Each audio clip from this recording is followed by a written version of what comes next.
ఈరోజు మనము కిడ్నీ వ్యాధులు అంటే మూత్రపిండ సమస్యలు ఎన్ని రకాలుగా వస్తుంటాయి, దాంట్లో ఒక్కొక్కటి మనం వివరించుకుంటూ పోదాం. ఇన్ని రోజులు మనకు జనరల్గా చెప్పుకుంటూ వచ్చేసినాం. అంటే కిడ్నీ సమస్యలు, స్టోన్స్ గురించి ఇవి చెప్పుకుంటున్నాం. ఇవి కాకుండా ఇంకా చాలా వ్యాధులు ఉన్నాయి. వీటిలో రకరకాల కారణాల వల్ల మనకు వస్తుంటాయి. ముఖ్యంగా జన్యు సంబంధిత వ్యాధులలో మూత్రపిండాలు దానికి వచ్చే జబ్బులు ఏంటంటే మనం ఒక్కటొక్కటిగా మనం ఈ వరుసగా తెలుసుకుందాం. మూత్రపిండాల్లో ఇంకొక రకమైన వ్యాధి అదేంటంటే ఆల్పోర్ట్ సిండ్రోమ్ ఉంటుందండి. ఇది కూడా జెనెటికల్గా వచ్చే అవకాశాలు ఎక్కువగా ఉంటాయి. ఇప్పుడు మనకు తెలుసు చాలామందికి, అంటే చదువుకునే వాళ్ళందరికీ తెలుసు, ఈ క్రోమోజోమ్లు అనేటివి చాలా మేజర్ రోల్ ప్లే చేస్తాయి మన బాడీ ఫంక్షన్స్. సో వీటిల్లో ఏమైనా ప్రాబ్లం వస్తే మనకు వచ్చే జబ్బులు రకరకాలుగా ఉంటాయి. దాంట్లో ఇది ఒకటి ఆల్పోర్ట్ సిండ్రోమ్ అనేది ఒక జబ్బు. ఇది మన మూత్రపిండాల వ్యాధికి సంబంధించిన జబ్బు అనమాట.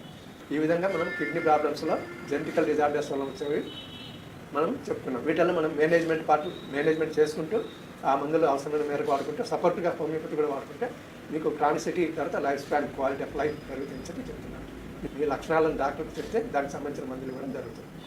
నమస్తే.